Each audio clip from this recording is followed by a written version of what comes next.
The following program may contain coarse language, violence, nudity, mature subject matter, or scenes which may not be suitable for all viewers. Viewer discretion is advised.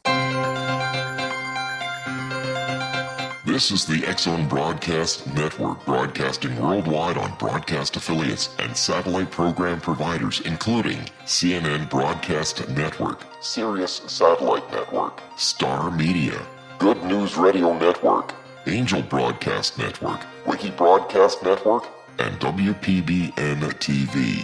For more information on the X-Zone Broadcast Network, visit us at www.xzbn.net.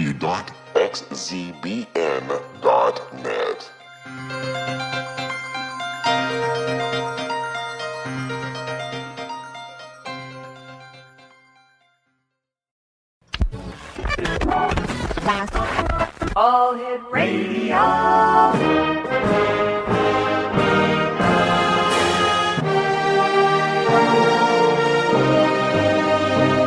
Welcome to the X-Zone, a place where fact is fiction and fiction is reality.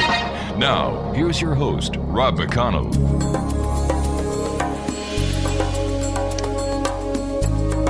Welcome back, everyone. If anybody hasn't been on the planet Earth, then I've got some news for you. There's a war going on in the Middle East. Everybody knows this. Everyone knows that there is a major conflict between Israel and the Gaza Strip and Hamas.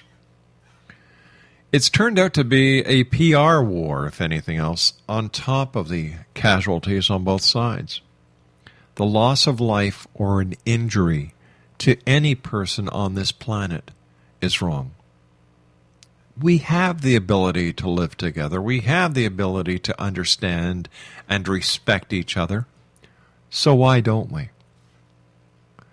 All we want to do is understand, solve the problems. Because I don't think there is one problem in this world that cannot be solved. In my opinion, the biggest problem when it comes to religious philosophy is the lack of understanding, the lack of respect. My good friend Howard Bloom is with me this hour. We're going to be talking to Howard about the Gaza Strip, Israel, the PR war. We're going to be talking about the U.S. general that was killed today. Howard is the author of The Lucifer Principle, a scientific expedition into the forces of history. Global Brain, the evolution of mass mind from the Big Bang to the 21st century, The Genius of the Beast, a radical revision of capitalism, The God Problem. Fantastic book. I read it twice. How a Godless Cosmos Creates. He also wrote How I Accidentally Started the 60s, and there's a book that he wrote that's available on Amazon. It's very important as it relates to what's going on this very day. It's called Muhammad Code, and it's available on Amazon. Joining me now from the Big Apple is my good friend Howard Bloom. And Howard, welcome back to the X-Zone, buddy. Rob, it is a pleasure. Howard, this has been a very trying time for the people in the Middle East. You have the Israelis who are, how can I say it, protecting their heritage. Would that be... Well, they're, in a sense, you've got a state that says that its history goes back 3,200 years to records that are in Egyptian hieroglyphics. Egyptian hieroglyphics from 3,200 years ago record the presence of the Jews in Israel. And there's been a continuous presence ever since. I'm just reading a book about Coco Chanel and her anti-Semitism, which was very popular in France in the 1910s and 1920s. And one of the reasons that Coco Chanel and her friends, including a Russian prince, despise the Jews is because they're a people without a homeland. They're an orphan people. Well, Jews have never been a people without a homeland. Yes, they've been thrown out of that homeland by 4 imperialist invaders, imperialist colonialist invaders. They've been thrown out by the Babylonians, by the Assyrians, by the Romans, and then by the Muslims. And yet they've always returned, and they've maintained a continuous presence in the land. But as far as the Muslims of Hamas are concerned, and even moderate Muslims, they have never been there. They were inserted by Europe in 1948. They are Europeans. They are not natives to the land. And much of the battle that goes on because of this disagreement about interpretations of history. There's a new ceasefire that has been in place. Why do these ceasefires keep on getting broken? Hamas says... I'm sorry. There's a military tradition in Islam, and the military tradition says when you are not strong enough to defeat the enemy, make a treaty. But the treaty is only another part of strategy. It's a part of strategy in war. So you use the treaty to do whatever you can to advance yourself in the war. So Hamas did exactly what this old Islamic tradition that goes all the way back to Muhammad said to do. And in the first 72-hour ceasefire, it used its tunnels to attack Israelis and to kill a number of Israeli soldiers within Israeli territory. Exactly what the tunnels were there to do. So they took advantage of the truce as a military foil. But now, apparently, they're willing to abide by the truce. Lord alone knows why. They still have 3,000 rockets, according to Israeli estimates. They've lost about 40 tunnels out of probably about 70 tunnels. And they're still not only functioning in Gaza, they have put up massive billboards in Gaza proclaiming their victory over the Zionists and how they made the Zionists turn around and flee. So the Hamas interpretation that's being dictated to the people of Gaza of what this truce is all about is not exactly your interpretation or mine. It is not an interpretation that would lead to peace. All right, Howard, stand by. We've got to take our 2-minute break. X-Zone Nation. Howard Bloom is my special guest. The Mohammed Code is a book that is very relevant to what is going on today in the Middle East. www.howardbloom.net is his website, and the Mohammed Code is available at Amazon.com. My name's Rob McConnell. This is the X-Zone. Howard Bloom and I return on the other side of this break. Don't go away.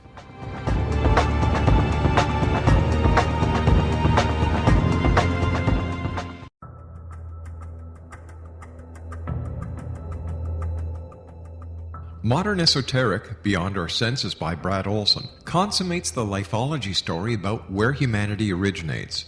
It is the lost continents, the primitive wisdom, the mythos of creation, and the rethinking of ancient history as we are taught in academia. There is much more to the story than what we have been told. As this is the first book in the Esoteric series, Modern Esoteric starts at the beginning of time and accelerates up to this modern age. Future Esoteric is book 2 in the series and takes a forward-looking position ahead of today with an open and honest examination of the ET issue and various unexplained phenomena. To discover the writings of author Brad Olson, visit www.bradolson.com. That's www.bradolson.com.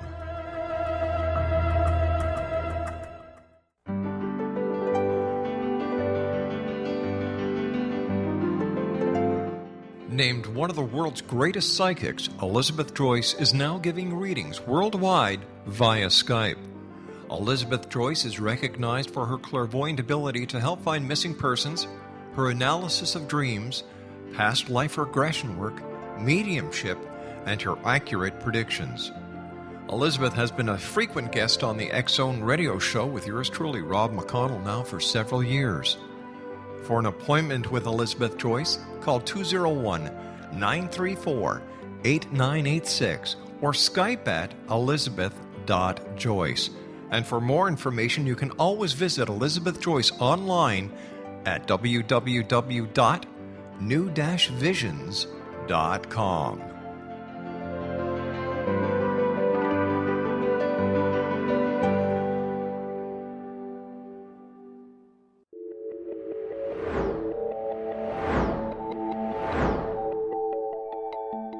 Do you have a dis-ease that you would like to alleviate through a natural means? Have you been contacted by angels, ghosts, or even extraterrestrials and want to validate these experiences? Or would you simply like to speak with someone who can help you find your life's purpose? I'm Dr. Joseph Mara, and I'm offering my services free of charge for first-time clients contacting me during the month of April. These free consultations include angel card readings, guided meditations, life coaching, and energy healing. If you have always wanted to explore these types of experiences but were skeptical or simply could not afford them, then take advantage of this free special offer. Contact me through my website, aguidinglight, spelled LITE.com, to schedule your consultation today. Until then, I offer you love, light, and laughter.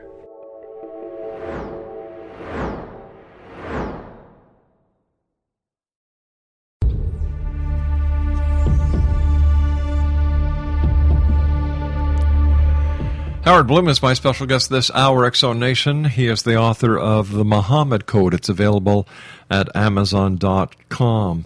During the commercial break, you were telling me about the Ark of Jihad, and I could not believe the expanse of it. Well, it starts in the Xinjiang province of China, what China calls its Wild Wild West. Groups of jihadists have been wading into things like train stations and police stations with knives and killing as many as 20 or 30 people at a time. Then there is Pakistan and Afghanistan in the middle of Asia, and all of the former Soviet republics, which are now part of the Russian Federation. It's basically in the southern Asian region, a whole mess of them, Dagestan and I can't remember their names right now, but it's Ossetia and a bunch of others. And then this arc of jihad swoops down, goes through the Middle East, where you see it active right now. Well, you do see it active in Gaza, but what you're not seeing is what's happening with the Islamic State of Iraq and Syria, which is establishing a whole new state, and it's a very well-administered state. And it has just captured from the Kurds. It has captured the biggest dam in Iraq. If it explodes that dam, it's all over for Iraq. A third of Iraq will be inundated. And they've captured many of Iraq's oil fields. Now, that means they have control of all of Syria's oil fields and many of Iraq's oil fields. Plus, when they swept into Mosul a few weeks ago, they got $450 million laying there in a bank. So they are now the richest terrorist organization in the world, but they have transitioned, something that Al-Qaeda never succeeded in doing. They have transitioned from a terrorist organization, a gang of bandits, to a fully functional state. And the state is working so well, it's being so well administered, that they are, physicians, doctors, are flocking to join them. So are fighters flocking to join them because they have a solid gold track record of hits, of military successes. Then the Ark of Jihad continues all across the northern third of Africa, which is called the Maghreb in Islamic terms, all the way to the Pacific. It includes Al-Shabaab in Somalia. It includes Mokhtar Bel-Mokhtar's group, Al-Qaeda in the Maghreb, in the middle of that northern strip in Mali, and it includes Boko Haram. Now, Boko Haram and the Islamic State have been very, very active. So have the jihadists in Xinjiang, and we just haven't seen it because we've been so swamped with the headlines about Gaza. But when it comes to the future of the world and whether Islam will succeed in knocking off the West, which is the goal of jihadist Islam, that is the major goal, the big prize, the bonanza, it is not Gaza that counts. It is the Islamic State of Iraq and Syria. It is the jihadists of Xinjiang. It is Boko Haram, and it is Al-Shabaab. And we have to recognize that, or we can find ourselves in big trouble, because the Islamic State of Iraq and Syria has issued a 5-year plan. And in that 5-year plan, in 5 years, it intends to take all of northern Africa and Spain. Now, that can sound really ridiculous to you and me. We're accustomed to Spain being a Christian, Western, democratic country. But Spain was held by Islam for 700 years. It wasn't until 1492 that the last of the Arabs and Muslims were thrown out of Spain. So taking Spain is not as bizarre a fantasy as it sounds. And the last conquest, I mean, remember, Islam once upon a time swept all of this territory, and it swept in at a very short amount of time, and the world was totally shocked that these uncouth barbarians could take over a sophisticated world that had been ruled by the Persian Empire and the Roman Empire, but it did. So we can't laugh in the face of this 5-year plan. We have to be very aware of it, and we have to be aware that if you go to the east, there have been active jihadist groups